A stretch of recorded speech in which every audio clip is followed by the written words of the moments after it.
6ನೇ ತರಗತಿ ತಿಳಿ ಕನ್ನಡ. ಪದ್ಯಭಾಗ 6 ನಮ್ಮೂರ ಕೆರೆ ಪ್ರಶ್ನೋತ್ತರಗಳು. ಕೃತಿಕಾರರ ಪರಿಚಯ. ಚಿದಾನಂದ ಸಾಲಿ. ಸ್ಥಳ ರಾಯಚೂರು ಜಿಲ್ಲೆಯ ಆಶಾಪುರ ಗ್ರಾಮ. ಕೃತಿ ಎಳೆಯುತ್ತಿರುವ ಕಾಲ, ಮೌನ, ಧರೆಗೆ ನಿದ್ರೆಯೂ ಇಲ್ಲ, ಯಜ್ಞ, ಚೌಕಟ್ಟಿನಾಚೆ ಮುಂತಾದವು. ಪ್ರಶಸ್ತಿ ಕಣವಿ ಕಾವ್ಯ ಪ್ರಶಸ್ತಿ, ವಸುದೇವ ಭೂಪಾಲ ದತ್ತಿ ಪ್ರಶಸ್ತಿ, ಪ್ರೊಫೆಸರ್ ಎಸ್.ವಿ. ಪರಮೇಶ್ವರ ಭಟ್ಟ ಪ್ರಶಸ್ತಿ, ಬೇಂದ್ರೆ ಗ್ರಂಥ ಬಹುಮಾನ ಮುಂತಾದ ಬಹುಮಾನ ಪ್ರಶಸ್ತಿಗಳಿಗೆ ಭಾಜನರಾಗಿದ್ದಾರೆ. ಮುಖ್ಯ ಪ್ರಶ್ನೆ 2 ಪ್ರಶ್ನೆಗಳು. ಈ ಕೆಳಗಿನ ಪ್ರಶ್ನೆಗಳಿಗೆ ಒಂದು ವಾಕ್ಯದಲ್ಲಿ ಉತ್ತರಿಸಿರಿ. ಪ್ರಶ್ನೆ 1. ಕೆರೆಯ ಏರಿಯ ಸುತ್ತ ಯಾವುದರ ಕಾವಲಿತ್ತು? ಉತ್ತರ. ಕೆರೆಯ ಏರಿಯ ಸುತ್ತ ಮರಗಳ ಸಾಲುಗಳ ಕಾವಲಿತ್ತು. ಪ್ರಶ್ನೆ ಸಂಖ್ಯೆ 2. ಕೆರೆಯ ನೀರು ಹಾಗೂ ಮೀನು ಯಾವ ರೀತಿ ಹೊಳೆಯುತ್ತಿದ್ದವು? ಉತ್ತರ. ಕೆರೆಯ ನೀರು ಬೆಳ್ಳಿ ತಟ್ಟೆಯ ಹಾಗೂ ಮೀನು ಮಿಂಚು ಬಳ್ಳಿಯ ರೀತಿ ತಳತಳನೆ ಹೊಳೆಯುತ್ತಿದ್ದವು. ಪ್ರಶ್ನೆ 3. ಭೂಮಿಯೊಳಗಿನ ನೀರಸೆಲೆ ಬತ್ತಿಹುದು ಏಕೆ? ಉತ್ತರ. ಭೂತಾಯ ಎದೆಯ ತುಂಬ ಕೊಳವೆ ಬಾವಿಗಳನ್ನು ಕೊರೆಸಿರುವುದರಿಂದ ಭೂಮಿಯೊಳಗಿನ ನೀರಸೆಲೆ ಬತ್ತಿಹುದು. ಪ್ರಶ್ನೆ 4. ಕೆರೆಯ ಉಳಿವಿಗೆ ಊರಿನ ಜನ ಯಾವುದಕ್ಕೆ ವಿದಾಯ ಹೇಳಿದರು? ಉತ್ತರ. ಕೆರೆಯ ಉಳಿವಿಗೆ ಊರಿನ ಜನ ಪ್ಲಾಸ್ಟಿಕ್ಕಿನ ಬಳಕೆಗೆ ವಿದಾಯ ಹೇಳಿದರು. ಪ್ರಶ್ನೆ 5. ನಮ್ಮೂರ ಕೆರೆ ಈಗ ಯಾವುದರ ಆಗರವಾಗಿದೆ ಎಂದು ಕವಿ ಹೇಳುತ್ತಾರೆ? ಉತ್ತರ.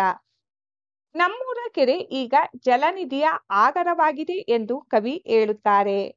ಈ ಕೆಳಗಿನ ಪ್ರಶ್ನೆಗಳಿಗೆ 2-3 ವಾಕ್ಯಗಳಲ್ಲಿ ಉತ್ತರಿಸಿರಿ. ಪ್ರಶ್ನೆ 1. ನಮ್ಮೂರ ಕೆರೆ ಪದ್ಯದಲ್ಲಿ ಕೆರೆಯ ದಾರಿಯನ್ನು ಯಾವ ರೀತಿ ವರ್ಣಿಸಿದ್ದಾರೆ? ಉತ್ತರ. ಕೆರೆಯ ದಾರಿಯಲ್ಲಿ ತಂಪಾದ ಗಾಳಿ, ಏರಿಯ ಸುತ್ತೆಲ್ಲ ಮರದ ಸಾಲುಗಳು, ಒಂದೊಂದು ಮರದಲ್ಲಿ 16 ಟೊಂಗೆಗಳು, 16 ಟೊಂಗೆಗಳಲ್ಲಿ 100 ಹಕ್ಕಿಗಳು ತುಂಬಿದೆ ಎಂದು ಕವಿ ವರ್ಣಿಸಿದ್ದಾರೆ. ಪ್ರಶ್ನೆ 2. ಕೆರೆಯ ಒಡಲು ಬತ್ತಿ ಹೋಗಲು ಕಾರಣಗಳೇನು? ಉತ್ತರ. ಜನಸಂಖ್ಯೆ ಬೆಳೆದು ಕಾರ್ಖಾನೆಗಳು ಬಂದು ಚರಂಡಿಯ ಕೊಳೆಯೆಲ್ಲ ಕೆರೆಯೊಳಗೆ ಬೆರೆತು ಭೂತಾಯಿಯ ಎದೆಯ ತುಂಬ ಕೊಳವೆ ಬಾವಿಯ ಕೊರೆದ ಕಾರಣದಿಂದಾಗಿ ಕೆರೆಯ ಒಡಲು ಬತ್ತಿ ಹೋಗಿದೆ. ಪ್ರಶ್ನೆ 3. ಕೆರೆಯ ಉಳಿವಿಗೆ ಊರ ಜನರು ಕೈಗೊಂಡ ಕ್ರಮಗಳ್ಯಾವುವು? ಉತ್ತರ. ಊರಿನ ಜನರು ಕೆರೆಯ ಉಳಿವಿಗೆ ಒಗ್ಗಟ್ಟಿನಿಂದ ಸಭೆಯನ್ನು ಸೇರಿ ಕಾರ್ಖಾನೆಯನ್ನು ಊರಿನ ಆಚೆ ಇಟ್ಟು ಮನೆಗಳಿಗೆ 2 ಮರ ಮತ್ತು ಕೆರೆಯ ಸುತ್ತಲೂ ಅರಣ್ಯ ನೆಟ್ಟು ಪ್ಲಾಸ್ಟಿಕ್ಕಿನ ಬಳಕೆಯನ್ನು ವಿದಾಯ ಮಾಡುವ ಮೂಲಕ ಕ್ರಮಗಳನ್ನು ಕೈಗೊಂಡರು. ಪ್ರಶ್ನೆ 4. ನಮ್ಮೂರ ಕೆರೆ ಪದ್ಯದಲ್ಲಿ ಕವಿ ನೀಡುವ ಸಂದೇಶವೇನು? ಉತ್ತರ. ನಮ್ಮೂರ ಕೆರೆ ಪದ್ಯದಲ್ಲಿ ಕವಿ ನೀರು ಜೀವನದ ಅತ್ಯವಶ್ಯಕವಾದ ಅಂಶ. ಆಧುನಿಕ ತಂತ್ರಜ್ಞಾನದ ಭರಾಟೆಯಲ್ಲಿ ಸಿಲುಕಿ ನಮ್ಮ ಜಲ ನಲುಗುತ್ತಿದೆ. ಹಚ್ಚ ಹಸಿರು ಪ್ರದೇಶದಲ್ಲಿ ಕಾರ್ಖಾನೆಗಳು ಸ್ಥಾಪನೆಯಾಗುತ್ತಿರುವುದರಿಂದಾಗಿ ಊರಿನ ಕೆರೆಗಳು ಹಾಳಾಗುತ್ತಿವೆ. ಇದನ್ನು ನಿಯಂತ್ರಿಸಲು ಕಾರ್ಖಾನೆಗಳನ್ನು ಊರಿನ ಆಚೆ ಸ್ಥಾಪಿಸಿ ಪ್ಲಾಸ್ಟಿಕ್ ಬಳಕೆಗೆ ವಿದಾಯ ಹೇಳಿ ಕೆರೆಯನ್ನು ಕಾಪಾಡಬೇಕು, ಪರಿಸರವನ್ನು ಸೊಗಸಾಗಿ ಇಡಬೇಕು ಎಂಬ ಸಂದೇಶವನ್ನು ನೀಡುತ್ತಿದ್ದಾರೆ. ಮುಖ್ಯ ಪ್ರಶ್ನೆ 3. ಭಾಷಾಭ್ಯಾಸ. ಇಲ್ಲಿರುವ ಪದಗಳನ್ನು ಮಾದರಿಯಂತೆ ಬಿಡಿಸಿ ಬರೆಯಿರಿ. ಮಾದರಿ 16 10 + 6. 1. ಕೇಳಿರೆಲ್ಲ, ಕೇಳಿರಿ + ಎಲ್ಲ. 2. ಒಂದೊಂದು, 1 + 1. 3. ಹತ್ತೂರು, 10 + ಊರು. 4. ನೂರಾರು, 100 + 6. 5. ಊರಾಚೆ, ಊರ + ಆಚೆ. 6. ಮನೆಗೆರಡು, ಮನೆಗೆ + 2. 7. ಮತ್ತೀಗ, ಮತ್ತು + ಈಗ. 8. ನಮ್ಮೂರು, ನಮ್ಮ + ಊರು. ಇಲ್ಲಿರುವ ಪದಗಳಿಗೆ ವಿರುದ್ಧಾರ್ಥಕ ಪದಗಳನ್ನು ಬರೆಯಿರಿ. ಪದ ವಿರುದ್ಧ ಪದ. ಉಳಿವು ಅಳಿವು, ತಪ್ಪು ಸರಿ, ಏರಿ ಹಳ್ಳ, ತಂಪು ಬಿಸಿ, ಬತ್ತು ತುಂಬು, ನೆಡು ಕೀಳು. ಈ ಪದಗಳನ್ನು ನಿಮ್ಮ ಸ್ವಂತ ವಾಕ್ಯಗಳಲ್ಲಿ ಉಪಯೋಗಿಸಿರಿ. 1. ತಂಬೆಲರು ಸ್ವಂತ ವಾಕ್ಯ. ನಾನು ಮರದ ನೆರಳಿನಲ್ಲಿ ಕುಳಿತು ತಂಬೆಲರನ್ನು ಆನಂದಿಸಿದೆ. 2. ಒಮ್ಮತ ಸ್ವಂತ ವಾಕ್ಯ. ಒಮ್ಮತದಿಂದ ಕೆಲಸ ಮಾಡಿದರೆ ಯಾವುದೇ ಕಾರ್ಯವನ್ನಾದರೂ ಸಾಧಿಸಬಹುದು ಎಂಬುದು ನನ್ನ ಅಭಿಪ್ರಾಯ. 3. ಉಳಿವು ಕನ್ನಡ ಭಾಷೆಯ ಉಳಿವು ನಮ್ಮೆಲ್ಲರ ಕೈಯಲ್ಲಿದೆ. 4. ಒಡಲು ಸ್ವಂತ ವಾಕ್ಯ. ನಿನ್ನೆ ನನ್ನ ಒಡಲಲ್ಲಿ ತೀವ್ರವಾದ ನೋವು ಉಂಟಾಯಿತು. 5. ಆಗರ ಸ್ವಂತ ವಾಕ್ಯ. ನಮ್ಮೂರಿನ ಶಿವದೇವರ ಗುಡಿಯು ಭಕ್ತರ ಆಗರವಾಗಿದೆ. 6. ವಿದಾಯ. ನನ್ನ ನೆಚ್ಚಿನ ಶಿಕ್ಷಕರ ವಿದಾಯದ ಮಾತುಗಳು ನನ್ನ ಮನಸ್ಸನ್ನು ಭಾರವಾಗಿಸಿದವು. ತಳತಳ, ಫಳಫಳ ಇಂತಹ 5 ಪದಗಳನ್ನು ನಿಮ್ಮ ನೆನಪಿನಿಂದ ಬರೆಯಿರಿ. ಪದಗಳು ಮಿಣಿಮಿಣಿ, ಗುಳುಗುಳು, ನಳನಳ, ಜಡಜಡ, ಬಳಬಳ. ಈ ಕೆಳಗಿನ ಗಾದೆ ಅಥವಾ ಹೇಳಿಕೆಯನ್ನು ಪೂರ್ಣಗೊಳಿಸಿ. 1. ಉಪ್ಪು ತಿಂದವ ಡ್ಯಾಸ್ ನೀರು ಕುಡಿಯಲೇಬೇಕು. ಉಪ್ಪು ತಿಂದವ ನೀರು ಕುಡಿಯಲೇಬೇಕು. 2. ಮನೆಗೊಂದು ಮರ ಊರಿಗೊಂದು ಡ್ಯಾಸ್ ವರ. ಮನೆಗೊಂದು ಮರ ಊರಿಗೊಂದು ವರ. 3. ಹಸಿರೇ ಡ್ಯಾಸ್ ಉಸಿರು. ಹಸಿರೇ ಉಸಿರು. 4. ಮರದಿಂದ ಮಳೆ, ಮಳೆಯಿಂದ ಡ್ಯಾಸ್ ಬೆಳೆ. ಮರದಿಂದ ಮಳೆ, ಮಳೆಯಿಂದ ಬೆಳೆ. 4 ಸಾಲಿನ ಟಿಪ್ಪಣಿ ಬರೆಯಿರಿ. 1. ನಮ್ಮೂರ ಕೆರೆ. ಟಿಪ್ಪಣಿ: ನಮ್ಮೂರ ಕೆರೆ ಕಲ್ಲುಗಳಿಂದ ನಿರ್ಮಾಣವಾಗಿದ್ದು ನೋಡಲು ಬಹಳ ಸುಂದರವಾಗಿದೆ. ರೈತರು ಬೆಳೆದ ಬೆಳೆಗಳಿಗೆ ನೀರು ಉಣಿಸುತ್ತದೆ. ಪಶು ಪಕ್ಷಿಗೆ ಆಶ್ರಯ ತಾಣವಾಗಿದೆ. ಬೇಸಿಗೆಯಲ್ಲೂ ನಮ್ಮೂರ ಕೆರೆಯ ನೀರು ಬತ್ತುವುದಿಲ್ಲ. ಇಲ್ಲಿ ಹಲವು ಜಲಚರ ಜೀವಿಗಳು ವಾಸಿಸುತ್ತಿವೆ. ಸಂಜೆಯ ವೇಳೆ ಸೂರ್ಯ ಮುಳುಗುವ ಸಮಯದಲ್ಲಿ ಕಣ್ಣಿಗೆ ಹಬ್ಬವನ್ನು ಉಂಟು ಮಾಡುತ್ತದೆ.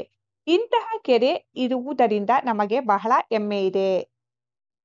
2. ಊರ ಜನರ ಒಮ್ಮತದ ನಿರ್ಧಾರ. ಟಿಪ್ಪಣಿ: ನಮ್ಮ ಊರಿನ ರಸ್ತೆ ಡಾಂಬರೀಕರಣ ಕಾಣದೆ ತುಂಬಾ ಜನರು ಕಷ್ಟಪಡುತ್ತಿದ್ದರು. ಮಕ್ಕಳಿಗೆ, ವೃದ್ಧರಿಗೆ ರೋಗಗಳಿಗೆ ತೊಂದರೆ ಆಗುತ್ತಿದ್ದರೂ ಸಂಬಂಧಪಟ್ಟವರು ಯಾರೂ ಬರಲಿಲ್ಲ.